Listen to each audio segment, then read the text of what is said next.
자려면 한 25분 정도 남았는데요. 30분 정도 책을 읽어보려고요. 그때 읽다 말았던 이 책입니다. 책은 역시 말하면서 읽어야죠. 세계대전이 끝나고 세계는 새롭게 재편되었다. 세계 역사의 주도권을 쥐고 있던 영국과 프랑스로 대표되는 유럽 사회는 전쟁으로 황폐해졌다. 대신 제2차 세계대전의 승전국인 미국과 소련이 세계의 중심으로 떠올랐다. 미국과 소련은 세계대전 중에는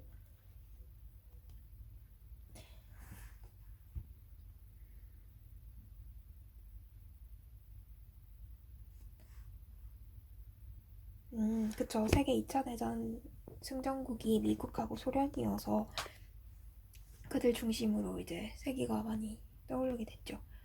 자본주의와 공산주의 느낌이 나는데.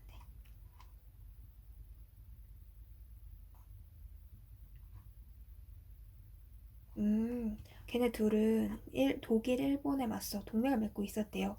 근데 그건 좀 불안한 동맹이었다고 하네요.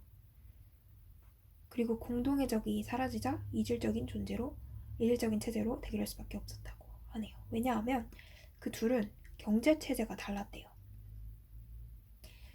미국한텐 대공황 시절이 있었잖아요. 그때는 미국 정부가 시장에 개입하는 후기 자본주의를 선택했고, 소련 같은 경우는 러시아 혁명을 거치면서 공산주의 국가가 되어가지고 둘의 그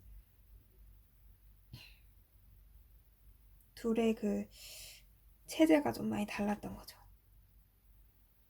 그래서 이 세 개가 팀이 자본주의 팀과 공산주의 팀으로 나누어졌습니다.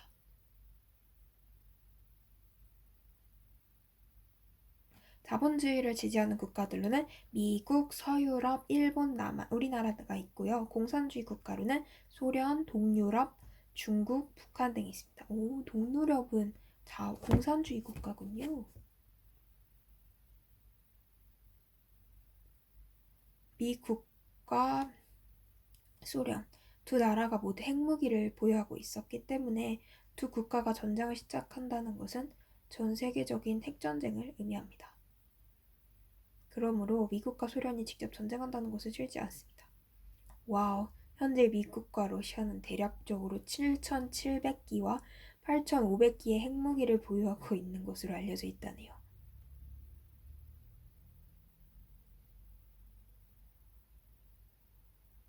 얘네 둘이 직접적인 전쟁으로 발발한 적은 없지만 다른 국가들에서 국지적으로 전쟁이 발생했는데 대표적인 예가 한국전쟁, 베트남전, 쿠바 미사일 위기, 베를린 위기, 아프가니스탄 침공 등이 있습니다.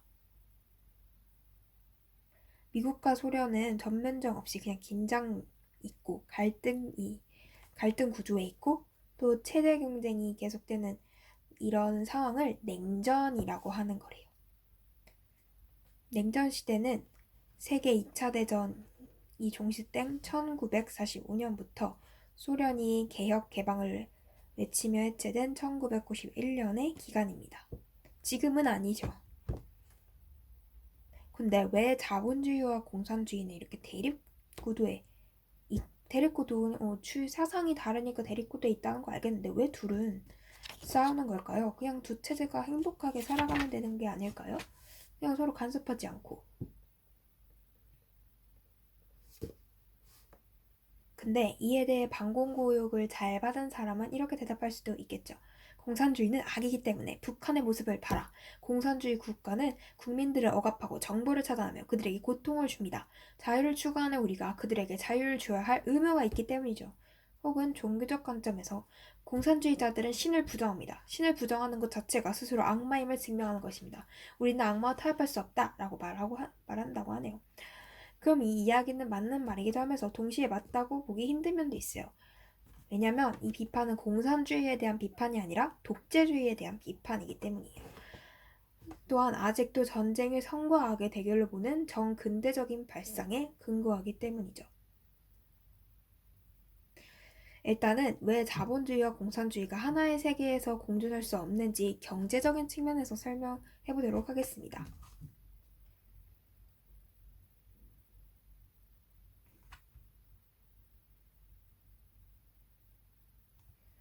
B가 왜 나오는지 모르겠는데 B는 제1차 세계대전 때와 마찬가지로 제2차 세계대전 때도 막대한 부를 축적할 수 있었습니다. 다행히도 전쟁이 B의 공장까지는 위협하지 않았기 때문이죠. 대공황의 여파로 눈물을 머금고 운행을 중단해야 했던 공장이 전쟁으로 다시 가동되었습니다. 전쟁이 수요를 창출했기에 가능한 일이었고 해고했던 노동자들도 다시 고용했어요. 공장은 다시 점진적으로 안정되어 갔는데 예상치 못한 문제가 발생하죠. 노동자로 고용한 C1, C2, C3의 분위기가 심상치 않았던 것이죠. 예전에는 쉬고 있다가도 B가 공장에 방문하면 괜히 더 열심히 일한 척도 하고 특별히 시키지 않은 일도 서로 열심히 했는데 B는 그런 모습이 내심 마음에 들었습니다. 그런데 최근 들어서는 상황이 급변했어요. 어째 B가 공장에 오면 노동자들 간에 서로 말을 맞추는지 불평불만들만 쏟아냈죠. 업무량은 많은데 임금이 적다느니.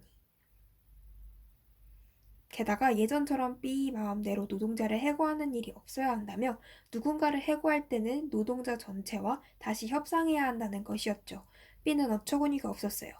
B 입장에서는 다시 구두 수요량이 줄어 공장의 위기가 반복될지도 모르는데 임금을 올려주거나 공장 환경을 개선하는 것은 부담스러웠기 때문이죠.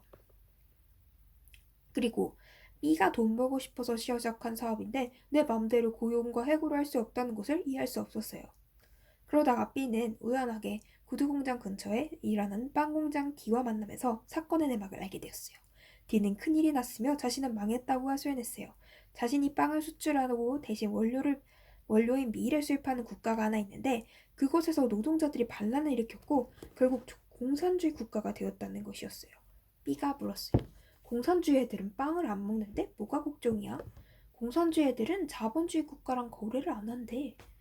공산주의 국가가 자본주의 국가와 무역 거래를 하지 않고 적대적인 관계를 갖는 것은 공산주의 체제가 생산수단을 독점한 자본가의 존재를 인정하지 않기 때문이에요. 공산주의가 자본주의의 무역 거래를 인정하지 않는다는 결과만 가지고 생각해보면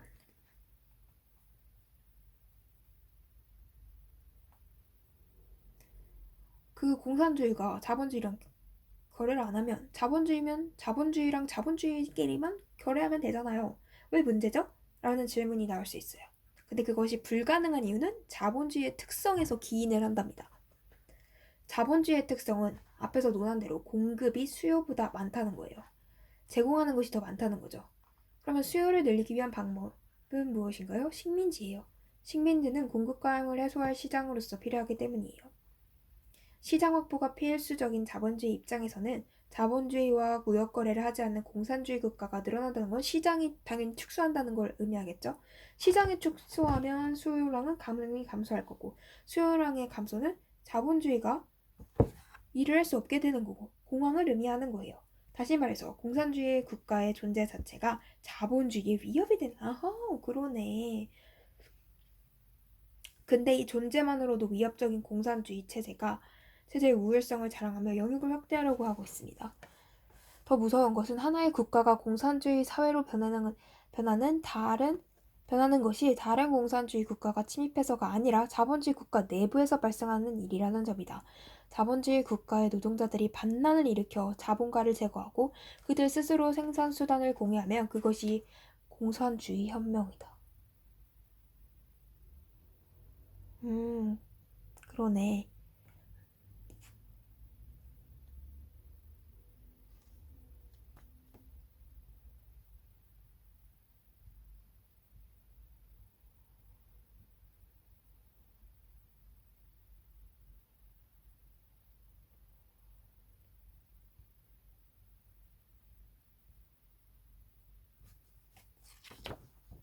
B가 정말 괜찮은 아이디어를 낼 건가 봐요.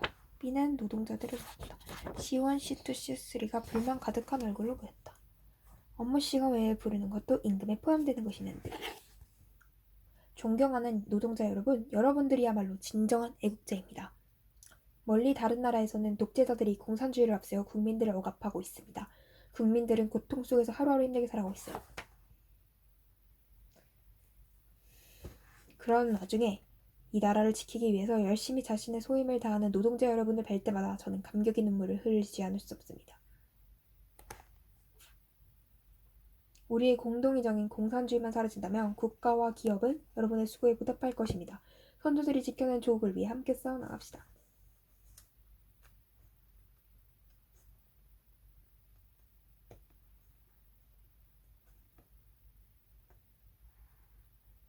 뭐야, 너희가 말한 공산주의가 반국가적인 그런 거였어? 하면서 C1, C2, C3가 당황을 한 거죠. 애국을 강요한다. 다음 날부터 노동자들은 묵묵히 맡은 일 열심히 했다고 하네요.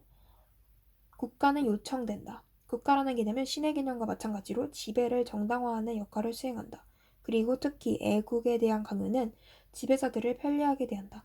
이거 대학 수업 중에 현대인과 기독교 보면 거기 수업에서 국가와 종교의 관계가 종교적인 것이 국가에도 나타난다고 배웠었거든요. 근데 이게 약간 저는 그 수업을 들었을 때 억지스러운 면이 있다. 아니 당연히 이거는 종교적인 걸 떠나서 국가라면 당연히 이어지는 것들이 아닌가? 그걸 왜 종교에 이렇게 끌어와서 대입을 하지? 라고 생각을 했는데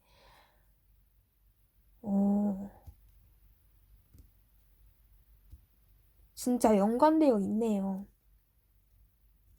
국가라는 그게 있으면 신의 개념과 마찬가지로 지배를 정당화하는 수단이 필요할 것이고, 그럼 그것은 거의 국가가 신이 되는 거니까.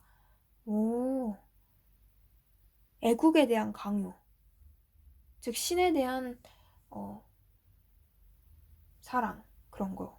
와, 정말 대응되는 것이네요. 그래서 애국은 국가적 차원에서 장려되고 교육된다. 애국자와 국가 유공자에 대한 보상과 기념 절차에 국가적 차원의 지원이 이루어지고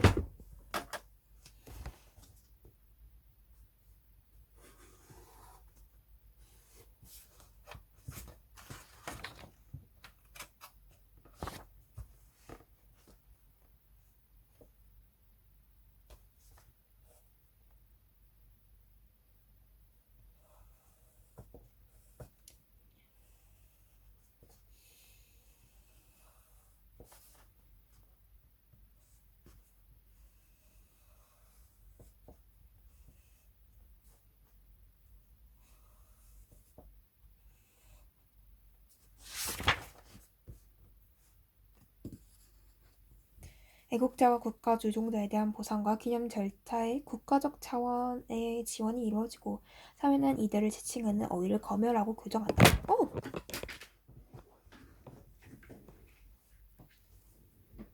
반대로 애국과 거리가 먼 사람들에게는 공공연한 정치, 사회적 압력이 가해지고 이들을 지칭하는 어휘들에는 거칠고 모욕적이며 배타적인 언어들이 허용된다. 그러나 국가에 대한 요청은 자본주의만의 특성이 아니다. 신을 요청할 수 없는 모든 지배 권력은 애국을 장려한다. 합리적인 교육을 받은 사람이라면 혹은 지적 대화를 하려는 사람이라면 신과 국가에 대해 객관적으로 생각해 볼 필요가 있다. 여기서 신과 국가에 대해 객관적으로 사고한다는 것이 신과 국가의 존재를 부정해야 함을 의미하는 것이 아니다. 신과 국가의 객관적인 의미를 초월해서 사회 경제적으로 과장되고 포장된 의미가 나에게 강요되고 있었던 것은 아닌지. 신과 국가의 관계에 대해서 객관적으로 사고한다는 것이 신과 국가의 존재를 부정해야 함이 아니다.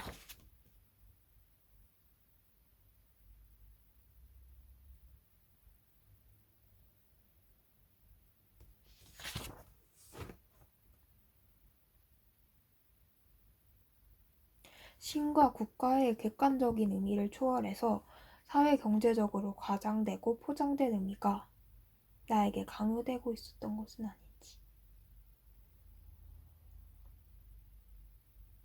뭔 소린지 모르겠어요.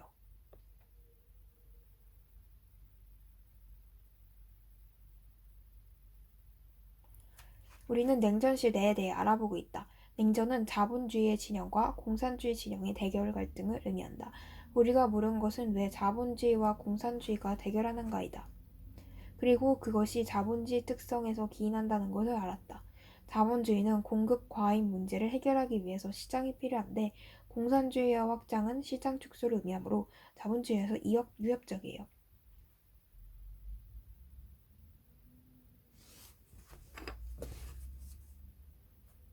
맞아. 자본주의 특성에서 기인한다. 참 재미있는 사실이네. 그래서 싸우는 거였구나. 그걸 너무나 잘 알고 있던 공산주의는 그걸 이용해 먹는 거고. 두 번째 세계대전이 시장 확보를 위한 전쟁이었던 것과 마찬가지로 냉전의 위기도 시장 확보가 문제가 된 거예요. 공산주의의 이념적 특성이 자본주의를 내적으로 붕괴시킬 수 있는 가능성을 가진 까닭에 자본주의가 공산주의를 견제할 수밖에 없었던 것이죠. 그리고 냉전의 당사국들이 지배와 통제를 위한 필요로서 국가와 애국의 개념을 민중에게 강요한 사실도 살펴보았어요. 깨질 것 같지 않았던 미국과 소련의 대결 국면은 소련의 경계 침체와 함께 급격한 전환을 맞이하고 소련은 다시 러시아로 해체되고 미국과의 화해와 긴장 완화의 시기가 찾아옵니다. 이를 데탕트라고도 말하네요. 오호, 냉전은 알았는데 데탕트는 몰랐어요. 그리고 공산주의 체제의 몰락은 자본주의 독주의 시대가 찾아왔음을 알리는 신호탄이 되었다. 오, 신자유주의라는 게 있네요. 한번 읽어볼까요? 새롭고 독특한 경제 체제래요. 냉전은 갑작스럽게 종식이 됩니다. 냉전의 종식은 공산주의의 몰락과 그리고 자본주의의 승리를 의미했습니다. 공산주의가 없는 세계에서는 자본주의가 빠르게 확장되겠죠. 1991년 이후 20년간 세계는 자본주의화 되어 갔습니다. 하지만 냉전 이후 자본주의는 냉전 이전의 자본주의와는 성격이 달라졌대요. 냉전 이전의 자본주의 같은 경우는 대공황 이후 정부의 시장 개입을 강조하는 수정 자본주의 체제였습니다. 정부가 개입을 하네요. 반면 냉전 이후의 자본주의는 정부의 개입을 비판하는 분위기로 흘러갔어요. 정부의 시장 개입을 비판하고 자유시장을 주장하는 자본주의 체제를 신자유주의라고 합니다. 정부가 시장 개입을 하는 것을 비판하고 자유시장을 주장한다. 수정자본주의와 신자유주의는 또 어떻게 다른 것이고?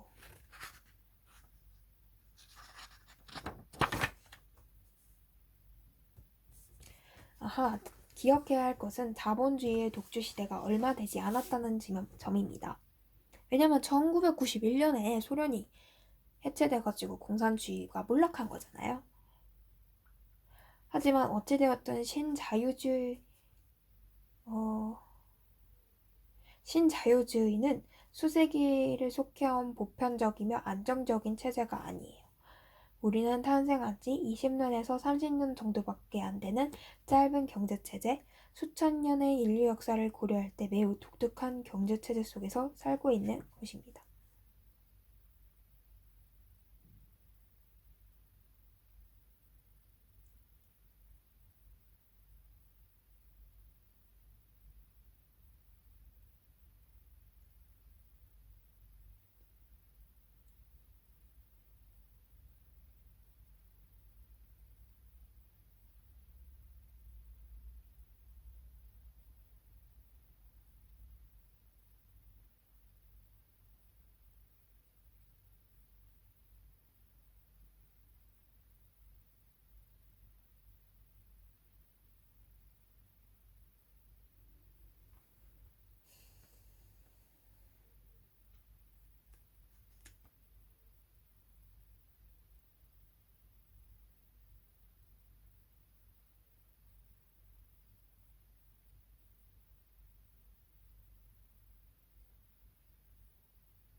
신자유주의, 아까 정부의 시장 개입을 비판하고 자유시장을 주장하는 것을 신자유주의라고 했잖아요. 근데 그걸 실천한 지 얼마 안 됐기 때문에, 그러니까 그게 탄생한 지 20년에서 30년 정도밖에 안 되는 이 짧은 경제체제, 또 수천 년 인구 역사를 고려할 때 매우 독특한 경제체제 속에서 우리가 살고 있다고 합니다.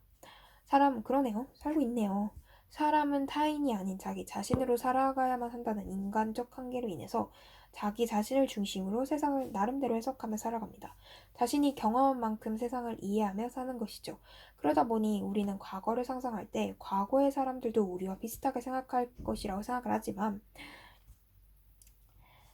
비슷하게 생각하고 비슷하게 느끼고 비슷하게 소비했다고 말이다. 하지만 실제로는 그렇지 않죠. 지금 우리가 발딛고 있는 세계는 신자유주의라는 매우 소비적이고 시장 중심적인 인류 역사상 유례가 없는 매우 독특한 세계입니다. 오호. 신자유주의 체제에 살지 않았던 과거의 사람들은 우리와 너무나 다르게 살았을 거예요. 다른 세계에서 산 만큼 지금 우리와는 다르게 생각하고 느끼고 생활했을 것이죠. 지적 대화의 역사의 여행지가 지금 내가 발딛고 있는 세계가 매우 독특한 세계임을 아는 것. 내가 사는 세계가 지금까지 인류 전체가 살아왔던 평균적이고 보편적인 삶의 모습이 아니라는 것을 아는 게 중요합니다.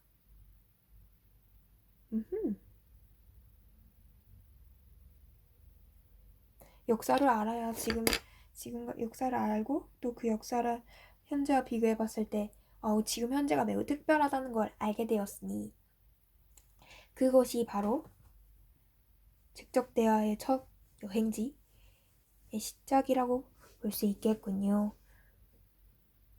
내가 사는 세계가 지금까지 인류 전체가 살았던 평균적이고 보편적인 삶의 모습이 아닌 것은 아는 것을 중요합니다. 그래야 이 독특한 세계에 발딛고 있는 독특한 자신의 모습을 객관적으로 바라볼 수 있기 때문이죠. 왜곡된 세계에 서 있는 왜곡된 나를 이해하는 것, 이것이 지적 대화를 위한 가장 기본적인 준비라고 합니다. 근데 저는 시작을 막 읽었죠. 그럼 첫 번째 장이 궁금하니까 첫 번째 장을 한번 읽어볼까요? 직선적 시간관과 원형적 시간관. 시간을 보는 관점이 두 가지가 있나 봐요. 역사는 시간에서 출발한다. 오, 맞는 말이죠.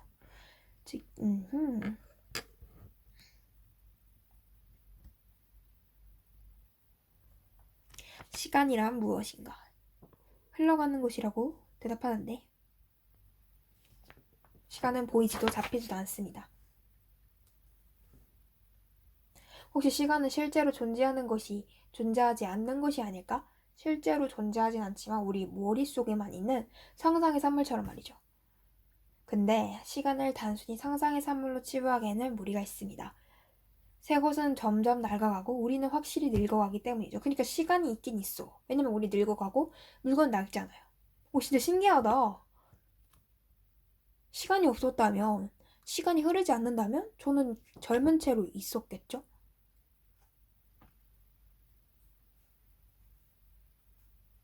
그래서 시간의 형태를 논하는 고전적인 두 가지 관점이 있다고 하네요. 첫 번째 관점은 시간이 무엇인지 모르지만 어쨌거나 하나의 방향을 가지고 전진해 간다라는 관점. 시간은 과거를 거쳐 현재를 지나 미래로 향하고 그 방향은 변하지 않고 항상 일정합니다. 이거는 매우 되게 상식적인 생각이죠.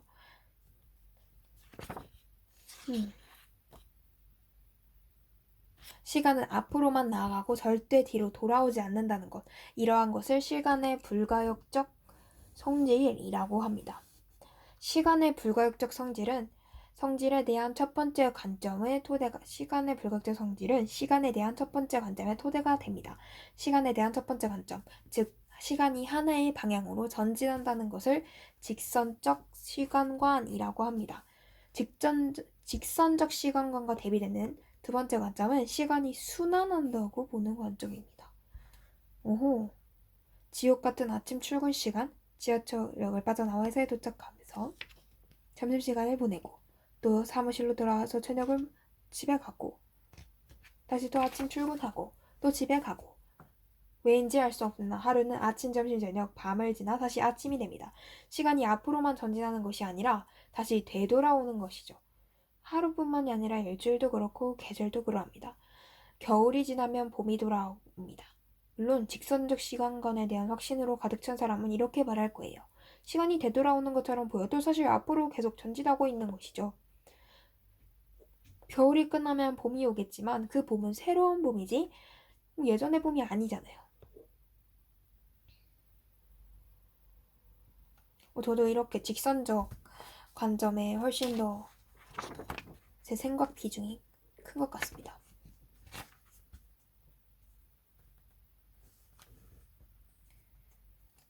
그러니까 암묵적으로 같은 패턴으로 시간이 반복되고 있음을 알고 있어요. 다가오는 내일은 경험하지 않은 내일이겠지만 그렇다고 전혀 새로운 내일도 아닐 것입니다.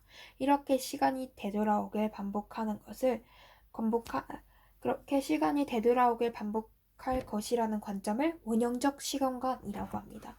정리하자면 시간에 대한 커다란 두 입장이 있습니다. 시간이 직선적이라는 것과 원형적이라는 것. 제3자 입장 가능합니다. 시간은 순환하는 동시에 앞으로 전진한다는 절충적인 입장이죠. 용수철문, 나도 이거 괜찮다. 용수철문, 이게 제3의 입장이 제일 낫네요. 어쨌거나 시간에 대한 두 가지 입장은 실제 서양과 동양의 시간관을 형성했습니다. 직선적 시간관은 서양의 문화와 종교의 밑바탕이 되었고 원형적 시간관은 동양의 문화와 종교의 밑바탕이 되었습니다. 확실히 저는 서양 문화에서 기인한 기독교를 믿기 때문에 직선적 시간관이 되게 와닿았습니다. 그렇죠. 서양의 그리스도교는 직선적 시간관을 토대로 합니다. 그리스도교의 세계에서 인간은 탄생하고 성장하여 죽음에 이른 후 영원한 세계로 나아가니까요. 그곳이 지옥이든 천국이든 사후세계에서나 시간은 과거로 후퇴 없이 영원히 계속됩니다. 제가 이걸 찍자고 마음먹은 순간부터 지금까지 시간은 흘렀죠. 반면 동양의 윤회 사상은 원형적 시간관을 토대로 합니다. 불교의 가르침에선 인간은 탄생하고 성장을 죽음에 이른 후 중간 상태인 바르도를 지나 다시 탄생을 맞이한다고. 삶이 반복된다고 생각하는 거죠. 이러한 시간관의 차이는 역사에 대한 관점으로 이어집니다. 우선 직선적 시간관은 역사는 끝없이 발생해 간다는 진보적 역사관을 낳습니다. 진보적 역사관은 역사는 직선적 시간관처럼 과거로의 회귀를 인정하지 않습니다. 역사는 과거를 지나 현재를 거쳐 미래로 나아가며 그 나아감은 어제보다 변화된 오늘이고 오늘보다 변화된 내일입니다. 어제는 삐삐였고 오늘은 폴더폰이지만 내일은 스마트폰인 거죠. 와, 비유가 장난 아닌데 이 책? 기술과 문명은 절대 후퇴하지 않고 발전해 나간다. 스마트폰 다음에 삐삐가 다시 지배할까요? 아니라는 거죠. 인류는 점진적 발전과 진보에 대한 낙관이 진보적 역사관의 특징이며 서구 사상의 근간을 형성합니다.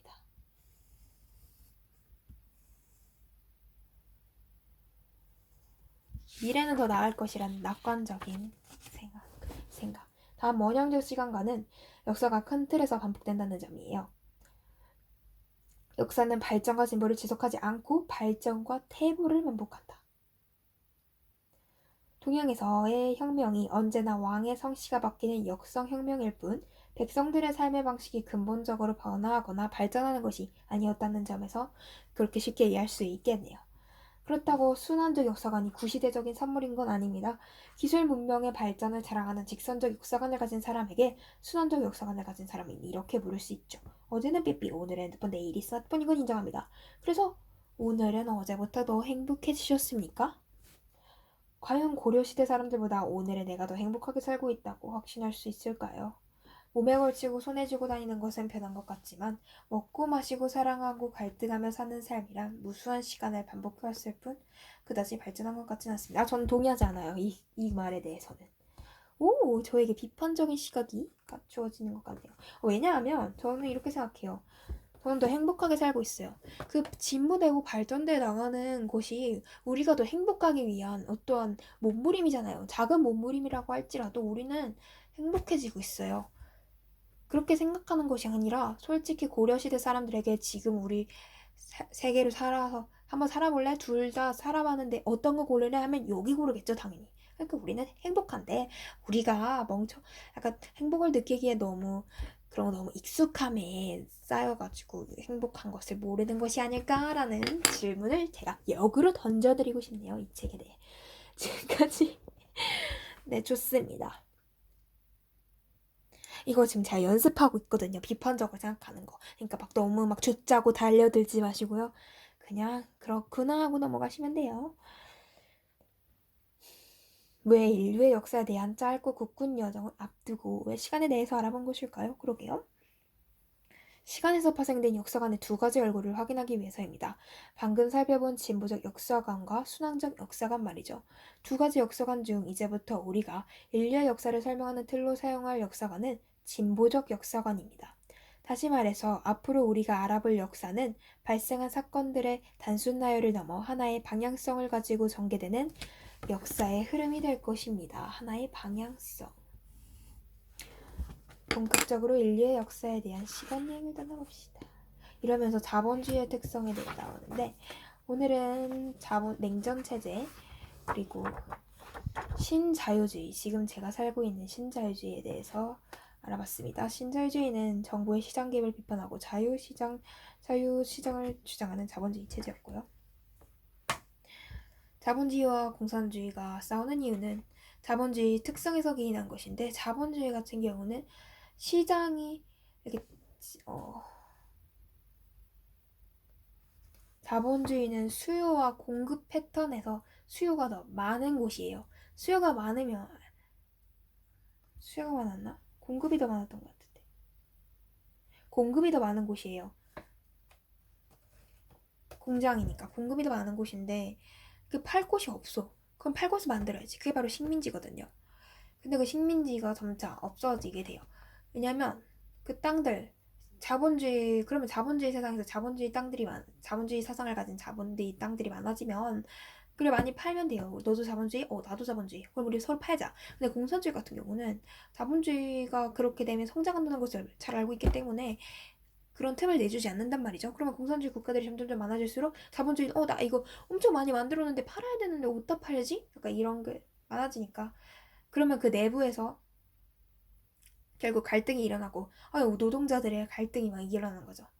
그러니까 그 국가는 애국을 강요하는 것이고, 강요를 하는 것보다는 애국을 이렇게 유인도 이상한데 아무튼 애국을 이렇게 애국으로 그 사람들이 이끌어가는 것이고, 사람들은 그러니까 애국이 있어야 된다는 것이고, 애국에 대한 강요가 이어진다는 것이죠. 그런 그 애국에 대한 것은 국가에 대한 요청이라고도 말할 수 있는데, 그것들이 자본주의의 특성이라는 것이죠. 그래서 자본주의와 공산주의는 싸울 수밖에 없다. 그리고 역사를 이해하기 위해서는 시간에 대해서 알아봤는데, 직선적 시간관과 순환적 시간관이 있다. 순환적 시간관은 동양에서 비롯되었고, 직선적 시간관은 서구 문명에서 발생되었다. 근데 직선적 시간관은 미래를 현재에서 과거에서 현재에서 미래로 가는 낙관적인 시간을 보유하고 있다.